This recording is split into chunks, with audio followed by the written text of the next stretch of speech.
I was wondering if I should complete my assignment that is due in 2 days, or should I Netflix and chill? Of course, Sadia, you should complete your assignment first and later you can watch as much Netflix as you want.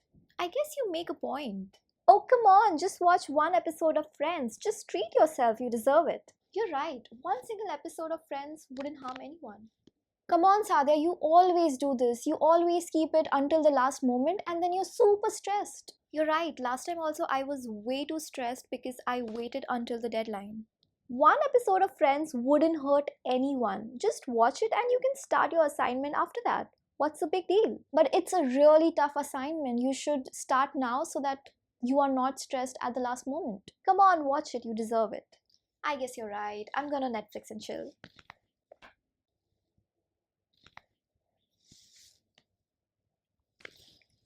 Hey guys, welcome back to another video on this channel. This is Sadia, and in today's video I will be discussing how you can build discipline in your life using psychology. I will be sharing almost 13-14 tips that you can use to build discipline in your life, and trust me, each one of these is insanely helpful and unique. So make sure you watch the video till the end. Number one is behavioral trigger. Now what does that mean? Behavioral trigger is like a signal or cue that would trigger a disciplined action. Understanding and utilizing these behavioral triggers can help you get more disciplined in life. Now, for example, I want to read positive affirmations every single day, but I keep forgetting it. So, what I do is I change my environment in such a way that it triggers me to read it every single day. I write all the positive affirmations on a piece of paper or on sticky notes, and I will stick it just above my desk so that whenever I sit on my desk to work, I am triggered to read those positive affirmations every single day. Or I could add those affirmations as a wallpaper on my mobile phone, and every time I open my mobile phone, I am triggered to read those positive affirmations. Every single morning when you wake up, you brush your teeth. That is also like a trigger. You do not need to remind yourself or force yourself to brush your teeth every single day because it is wired in you in such a manner. You need to add such triggers and cues to make yourself more disciplined. For example, every time you have a meal, that should be like a trigger for you to take a walk for 10 minutes or 15 minutes. So that is what behavioral trigger is all about. Visualization. All you need to do is sit down, meditate, and visualize how you would feel once you accomplish a particular goal.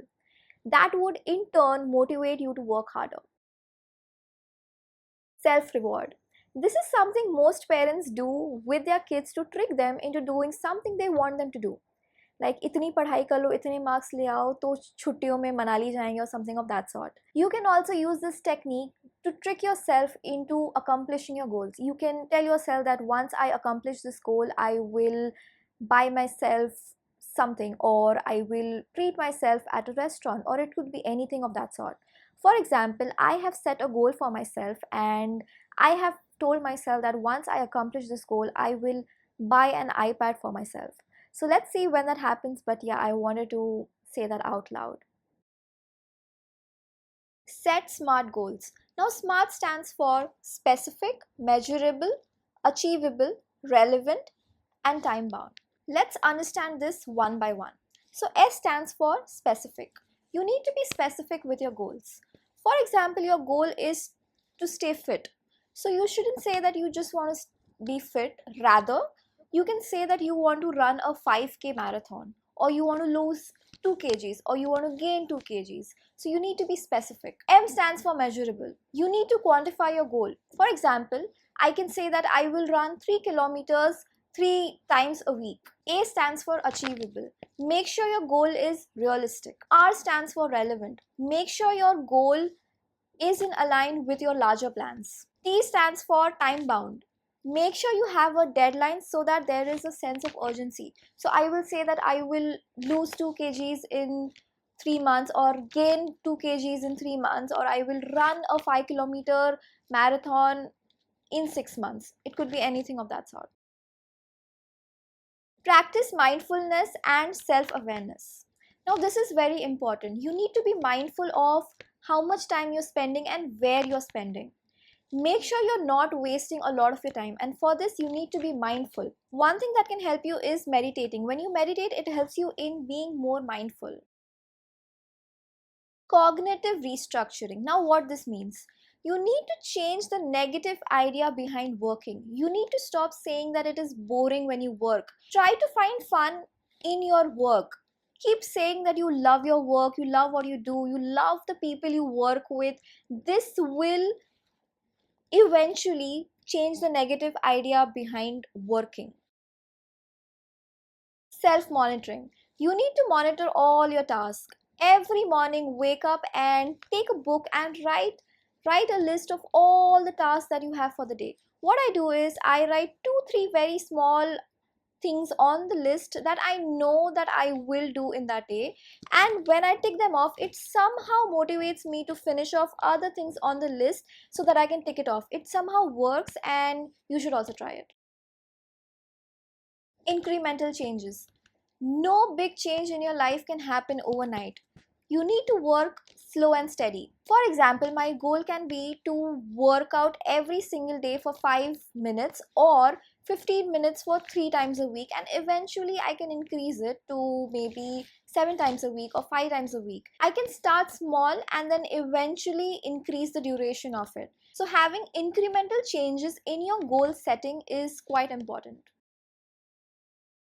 Accountability partners slash social circle. I'm going to combine these two in this one single segment. So this is my favorite.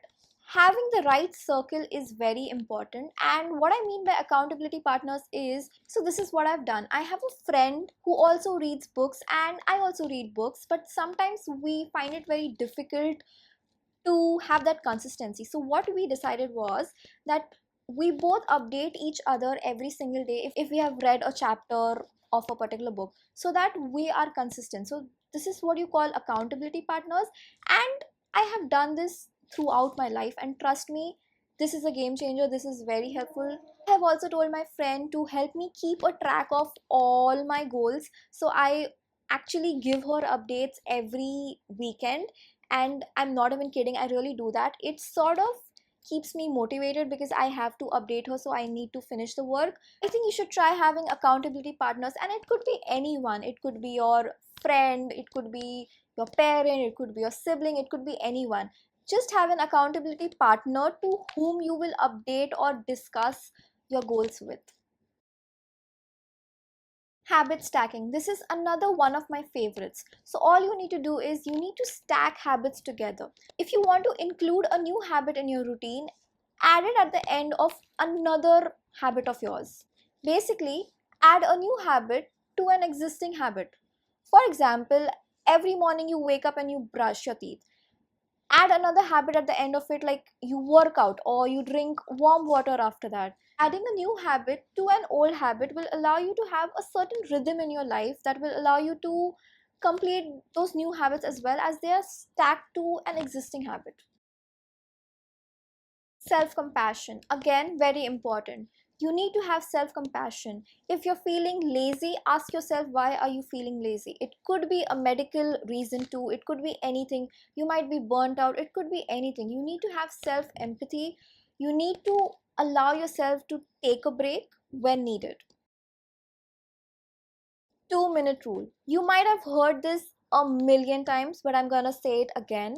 2-minute rule is basically whenever a task takes just 2 minutes, complete it right off. Complete it the very moment and just tick it off from the to do list. Just do it, because the more you keep waiting on it, the more you delay it, it will just take forever. So if it takes 2 minutes, finish it the very moment. Behavioral substitution. Now, what that means? Replace a negative behavior with a positive behavior. Now, for example, your goal is to reduce screen time. Sorry about the background noise. If your goal is to reduce screen time, replace it with something fun. Replace it with reading a book. So, replacing your bad habits with good habits can also help you in staying disciplined.